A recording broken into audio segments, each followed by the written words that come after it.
In this video, I'll show you how to download or access the code from Lovable AI.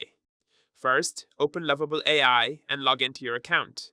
After logging in, scroll down and open the project you want to get the code from. For example, you can open your portfolio website project. Once the project is open, there are two simple ways to get the code.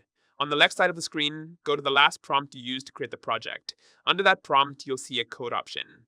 Click on Code, and all the project files and code will appear. You can then select everything, copy it, and paste it wherever you want. This is the manual method. Another easier way is by using GitHub. Go back to your project and look at the top right corner. You'll see a GitHub icon.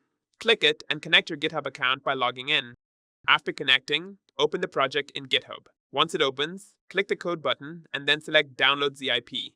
Your project code will be downloaded as a ZIP file, which you can extract and use on your computer. And that's it. That's how you can get the code from Lovable AI. Hope this helps.